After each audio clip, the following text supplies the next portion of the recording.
Bienvenue dans un nouvel épisode des Chroniques du Cœur, le podcast qui vous guide vers des relations harmonieuses et épanouissantes. Je suis Sonia Wood, médiatrice et coach relationnel. Ici, je réponds à toutes vos questions et sans tabou pour vous permettre de construire des relations dans lesquelles vous vous sentirez pleinement comprise, respectée et valorisée. J'ai reçu une question il n'y a pas très longtemps, justement, qui était question du pardon. La question était la suivante: comment pardonner? Je pense que c'est important de vraiment se situer. Est-ce que déjà il faut pardonner? Le comment pardonner vient après. Et c'est vrai je comprends tout à fait qu'on puisse se poser la question quand la confiance a été brisée, qu'on a été trahi, de savoir comment on peut arriver à tourner la page. Mais avant qu'on commence et que je vous parle un peu plus en détail de tout ça, j'ai envie de préciser que se demander s'il faut pardonner ou non n'est pas la bonne question. Parce que cette interrogation, elle implique un jugement de valeur qui ne mène pas à la réflexion que je souhaite vraiment amener. Parce qu'il n'est pas mieux de pardonner ou pas. Parce que finalement, se demander s'il faut pardonner ou non, ça implique inconsciemment, si je pardonne, c'est bien, si je pardonne pas, c'est pas bien, c'est mal. Mais la vraie question est, est-ce que je souhaite pardonner? Est-ce que j'en ai envie? Est-ce que j'y arrive? Le premier point, c'est de décider déjà de pardonner. C'est d'en avoir envie. C'est pas se dire, il faut que je pardonne parce que on nous a dit, tu sais, pour te libérer, il faut vraiment que tu pardonnes, passe à autre chose. Non. C'est de savoir, est-ce que déjà moi, j'en ai envie? Le pardon peut partir d'une décision. C'est un choix conscient que l'on fait pour soi. On choisit de pardonner. C'est notre but, c'est le but de notre cheminement. La plupart du temps, en fait, on a du mal à vouloir pardonner parce qu'on va confondre pardonner avec cautionner la trahison, le mensonge, le geste ou les mots blessants. Donc, ce qui est très important à comprendre et à intégrer, c'est que pardonner ne veut pas dire cautionner ce que l'autre a fait. Parce qu'en réalité, pardonner, ce n'est pas accepter les torts ni oublier. Pardonner, c'est reconnaître que nous méritons mieux, que nous reprenons notre propre pouvoir personnel pour créer ce que nous désirons. Donc, vouloir pardonner, c'est en réalité reconnaître que nous attacher à ces ressentiments ou à la rancœur nous enferme dans une espèce de cercle vicieux et que nous nous retrouvons à ressasser, inconsciemment ou non, les faits passés. J'ai d'ailleurs un article sur mon blog sur comment arrêter de ressasser.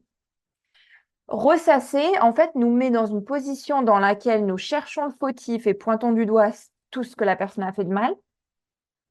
Nous scrutons tout ce qui a été dit ou fait avec plus ou moins d'objectivité, hein, on s'entend bien. Nous interprétons la situation avec nos propres biais et donc on réagit en conséquence. Et donc vous pensez bien que quand on est dans une position dans laquelle on ressasse, en fait, on ne fait qu'empirer alors qu'on se questionne déjà même sur le fait de notre capacité à pardonner. C'est un peu contradictoire avec l'autocompassion, vous ne pensez pas?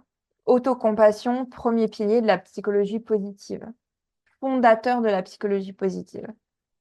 Donc, beaucoup en fait de personnes résistent à pardonner les fautes de leur conjoint, par exemple, parce que ils ou elles ont la crainte de passer l'éponge, de se dire mais si je pardonne, c'est comme si rien ne s'était passé. Et donc ça freine, et je le vois en médiation aussi, ça freine le pardon. Parce que se positionner dans le pardon renvoie le doute. Est-ce que la personne va faire comme si de rien n'était?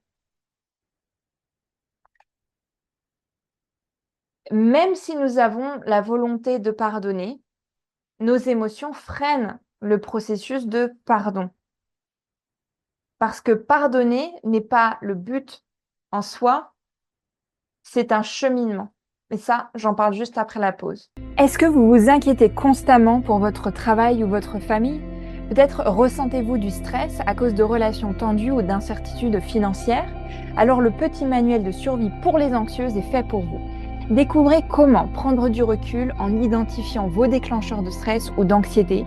Cultivez un état d'esprit constructif en reformulant vos pensées dans des situations stressantes ou anxiogènes et retrouvez un sentiment de calme et de contrôle dans votre vie quotidienne. L'anxiété n'est pas une fatalité, vous avez le pouvoir de vous en détacher. Alors téléchargez gratuitement votre petit manuel maintenant avec le lien en description et commencez à transformer votre vie dès aujourd'hui. Donc pardonner est un cheminement et il faut bien comprendre en fait le processus de réconciliation pour comprendre pourquoi de nombreuses tentatives de pardon échouent. Souvent, on veut pardonner trop vite. On veut, en fait, quand quelque chose arrive, on se dit soit la personne demande notre pardon pour passer vite à autre chose, soit nous on se dit allez, je veux tourner la page, je pardonne.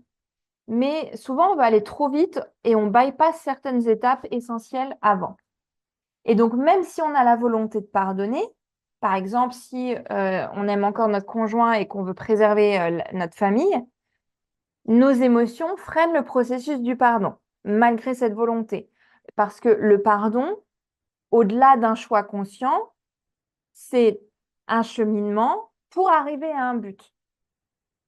C'est l'intention avec laquelle vous entrez dans le processus de réconciliation. Donc, pour bien comprendre la réconciliation, en fait, il y a différentes étapes. Bon, la dispute éclate, le désaccord. Ensuite, on a une discussion dans le processus de réconciliation. On a une discussion, une étape de compromis ou de négociation, une étape de réconciliation et ensuite l'étape du pardon. Qu'est-ce qui arrive souvent? C'est que le pardon, on essaye de le placer pendant la discussion, alors qu'on oublie même le compromis et la réconciliation. Donc le pardon, lui, vient enrober toutes les étapes de réconciliation faites précédemment. Les deux étapes de compromis et de réconciliation sont essentielles, extrêmement importantes, afin de permettre d'établir déjà un plan d'action qui va initier un changement, pour ne pas répéter les mêmes faits qui ont causé la dispute. Et la réconciliation va être extrêmement importante pour la relation, pour l'estime et la confiance que l'un et l'autre ont en chacun. Donc, durant ce temps-là, en fait, les émotions peuvent être très fortes encore. Il peut même exister une dualité entre vos blessures et votre désir de tourner la page. Quand on est dans l'étape de compromis où on négocie un peu, ça veut dire qu'on est en pleine discussion encore. Enfin, quand je dis on est en pleine discussion, on a déjà parlé de ce qui ne nous convient pas. OK.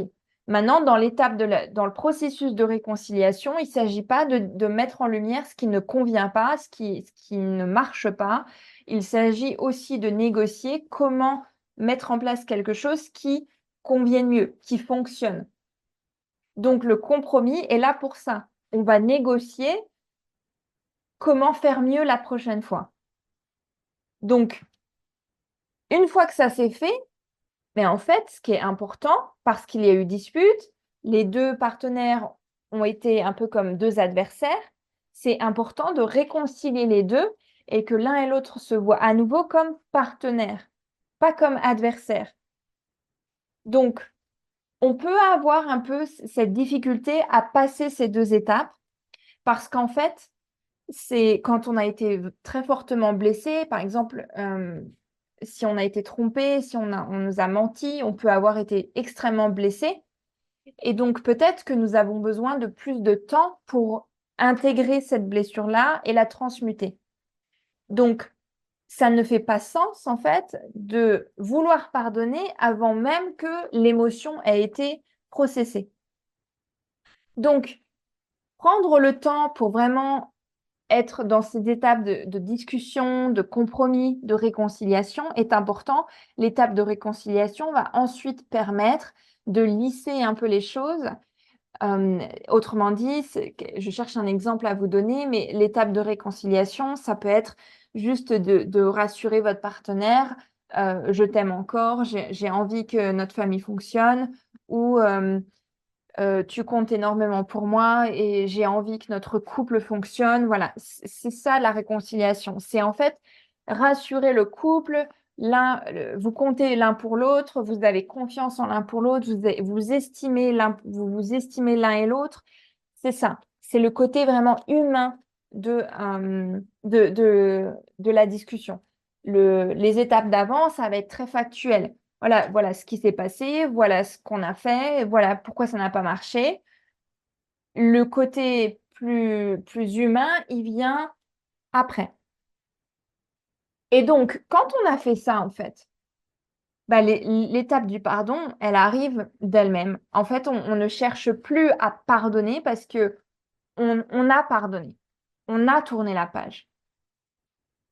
Donc, le pardon vient enrober toutes les étapes de réconciliation. Donc, la prochaine fois qu'on vous dit, oh, tu devrais pardonner quand même pour passer à autre chose, eh bien, rappelez-vous ceci.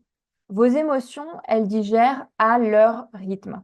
Et donc, soyez patient, le pardon arrivera quand vous serez prête. Voilà pour aujourd'hui. Et donc, finalement, n'oubliez pas que pardonner, c'est aussi une grande preuve de résilience. En pardonnant, on reconnaît que ce qui est fait et qu'on n'a plus de contrôle dessus. En revanche, il n'appartient qu'à soi de se demander que puis-je apprendre de la situation? Comment puis-je en grandir? Voilà ce que je voulais partager pour aujourd'hui. Merci d'avoir été avec moi pour cet épisode et j'espère qu'il vous aura plu. Si vous pensez que ça peut aider quelqu'un que vous connaissez, n'hésitez surtout pas à le partager. Vous pouvez également me poser toutes vos questions avec le lien en description et je me ferai un plaisir d'y répondre dans un futur épisode. D'ici là, je vous dis à très bientôt. Prenez soin de vous. Bye bye.